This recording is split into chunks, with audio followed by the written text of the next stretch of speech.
Hi, this is Tara. Today we are reading chapter 5 of the Bodhicharyavatara, the way of the Bodhisattva. We are dedicating this reading to His Holiness the Dalai Lama, whose 90th birthday it is tomorrow. The Bodhicharyavatara is a classic Mahayana text written by Acharya Shantideva, and it's extremely beautiful, meditative, poetic, and very useful for one's own contemplation of one's practice and growth. In the background, you're hearing the Heart Sutra in Sanskrit. Let's read chapter 5, Vigilant Introspection. Those who wish to keep the trainings must with perfect self-possession guard their minds. Without this guard upon the mind, the trainings cannot be preserved. Wandering where it will, the elephant of mind will bring us down to torment in the hell of unrelenting pain. No worldly beast, however wild and crazed, could bring upon us such calamities. If with mindfulness rope, the elephant of mind is tethered all around, our fears will come to nothing. Every virtue drop in our hands. Tigers, lions, elephants and bears, snakes and every hostile foe, those who guard the prisoners in hell, ghosts and ghouls and every evil wraith, by simple binding of this mind alone, all these things are likewise bound. By simple taming of this mind alone, all these things are likewise tamed. For all anxiety and fear, and pain in boundless quantity, their source and wellspring is the mind itself, as he who spoke the truth declared. The hellish instruments to torture living beings, who invented them for such intent? Who has forged this burning iron ground, whence have all these demon women sprung? All are but the offspring of the sinful mind. This the mighty sage has said throughout the triple world. Therefore, there is no greater bane than mind itself. If transcendent giving is to dissipate the poverty of beings, in what way, since the poor are always with us, have former Buddhas practiced it? Transcendent giving, so the teachings say, consists in the intention to bestow on every being all one owns, together with the fruits of such a gift. It is indeed a matter of the mind itself. Where could beings, fishes and the rest be placed to keep them safe from being killed? Deciding to refrain from every harmful act is said to be transcendent discipline. Harmful beings are everywhere like space itself. Impossible it is that all should be suppressed, but let this angry mind alone be overthrown, and it's as though all foes had been subdued. To cover all the earth with sheets of leather, where could such amounts of skin be found? But with the leather soles of just my shoes, it is as though I cover all the earth. And thus the outer course of things I myself cannot restrain. But let me just restrain my mind. And what is left to be restrained? A clear intent can fructify and bring us birth in such as Brahma's realm.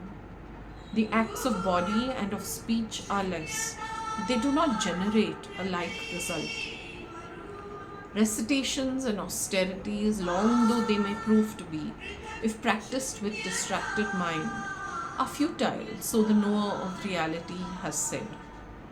All those who fail to understand the secret of the mind, the greatest of all things, although they wish for joy and sorrow's end, will wander to no purpose uselessly.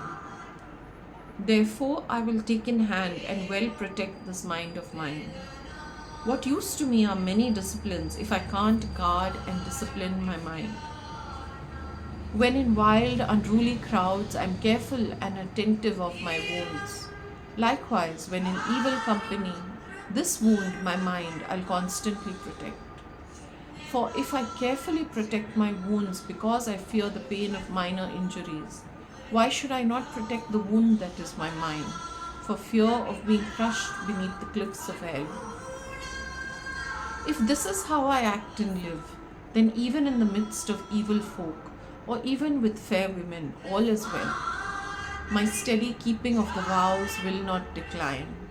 My property, my honor, all can freely go, my body and my livelihood as well. And even other virtues may decline, but never will I let my mind regress. All you who would protect your minds, maintain your mindfulness and introspection, guard them both at cost of life and limb, I join my hands, beseeching you. Those disabled by ill health are helpless, powerless to act. The mind, when likewise cramped by ignorance, is impotent and cannot do its work. For those who have no introspection, though they hear the teachings, ponder them or meditate, like water seeping from a leaking jar, their learning will not settle in their memories. Many are endowed with joyful diligence. They are learned also and imbued with faith. But through the fault of lacking introspection, they will not escape the stain of sin and downfall. Lack of introspection is a thief. It slinks behind when mindfulness abates, and all the merit we have gathered in it steals, and down we go to lower realms. Defilements are a band of robbers looking for their chance to injure us. They steal our virtue when their moment comes and batter out the lives of happy destinies. Therefore, from the gateway of my mind, my mindfulness shall not have leave to stray.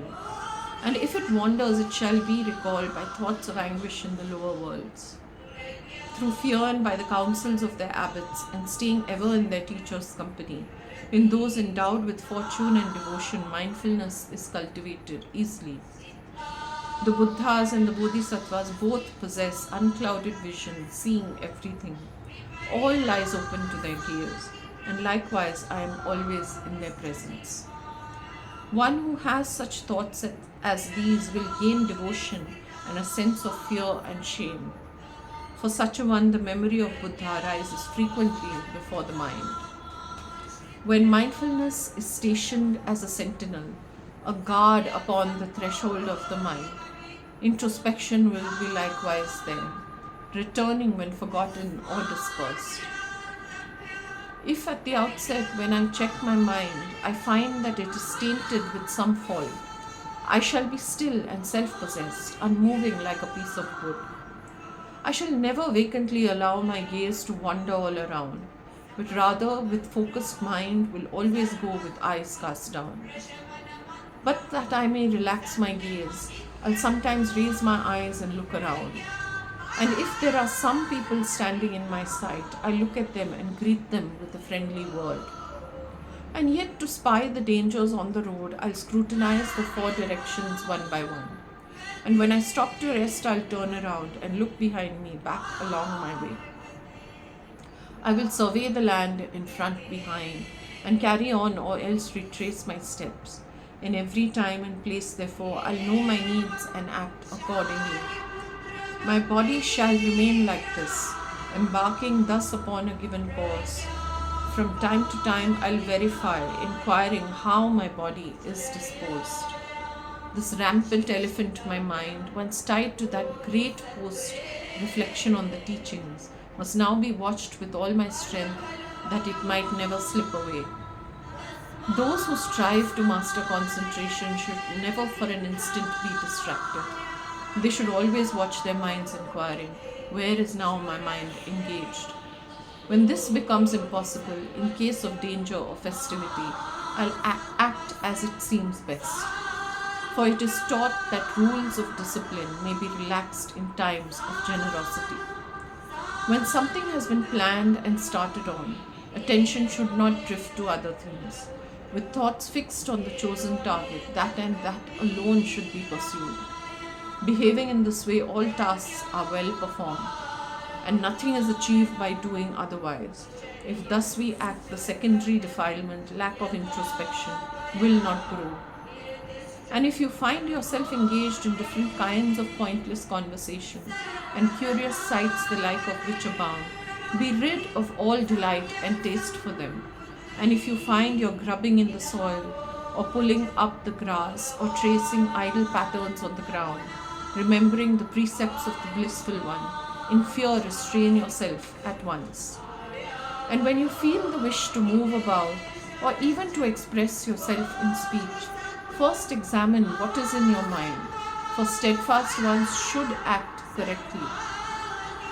When the urge arises in your mind to feelings of desire or angry hate, do not act, be silent, do not speak, and like a log of wood, be sure to stay. And when your mind is wild or filled with mockery, or filled with pride and haughty arrogance, or when you would expose another's secret guilt, to bring up old dissensions or to act deceitfully, or when you want to fish for praise or criticize and spoil another's name, or use harsh language sparring for a fight, it's then that like a log you should remain. And when you yearn for wealth, attention, fame, a circle of retainers serving you, and when you look for honors, recognition, it's then that like a log you should remain.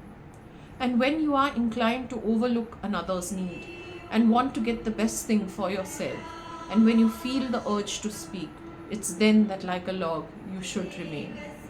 Impatience, indolence, faint-heartedness, and likewise arrogance and careless speech, attachment to your side, when these arise, it's then that like a log you should remain.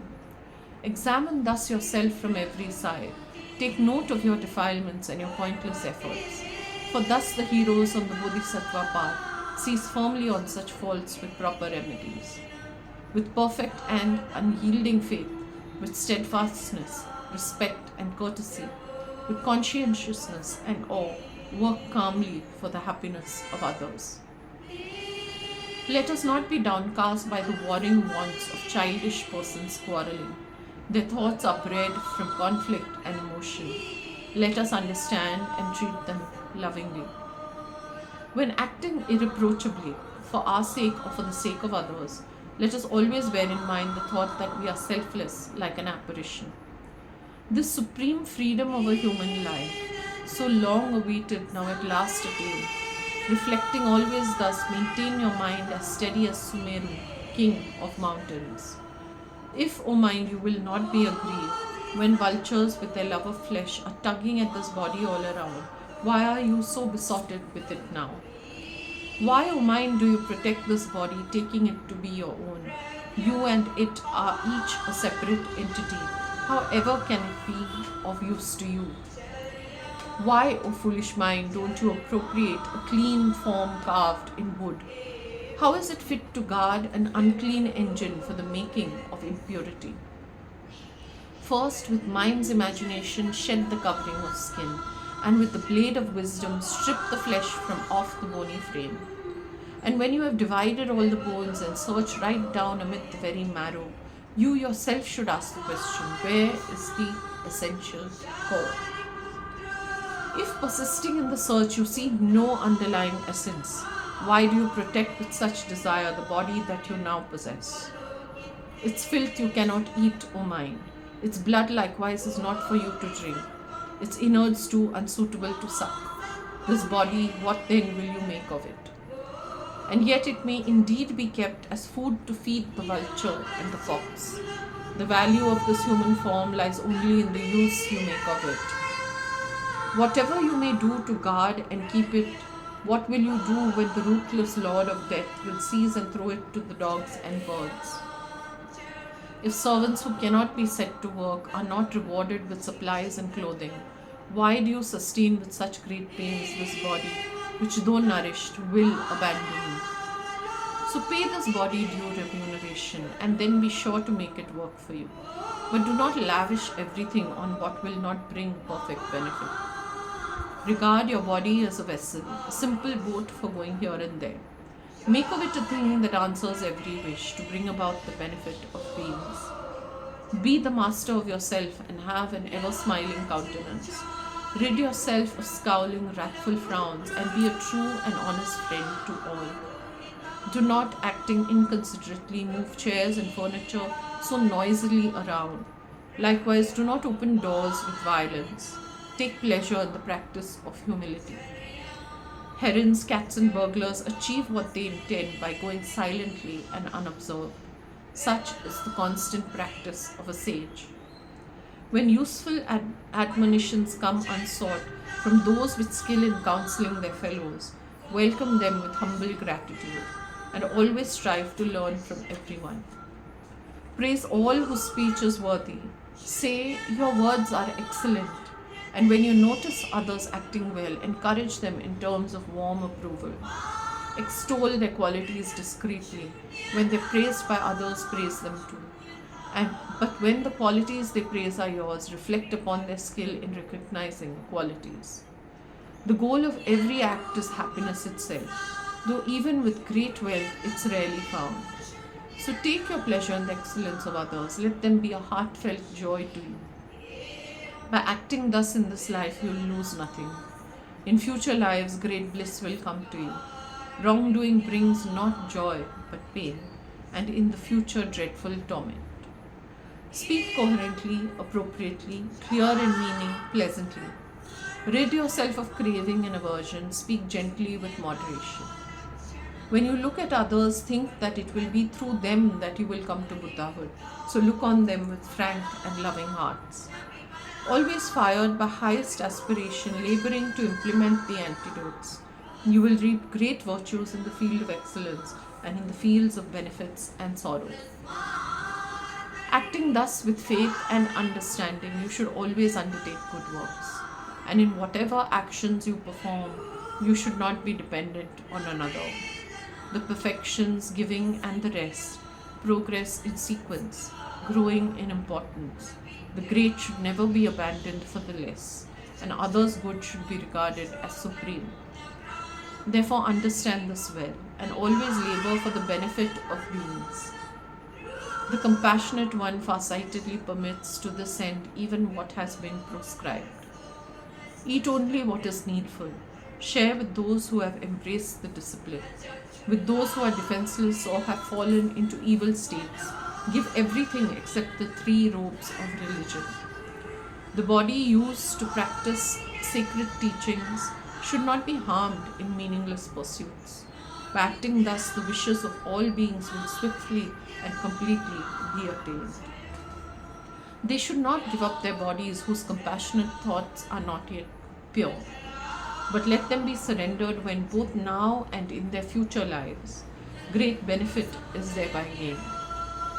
Do not teach the Dharma to be disrespectful. To those who, though not sick, wrap cloths around their heads. To those who carry weapons, staffs, or parasols.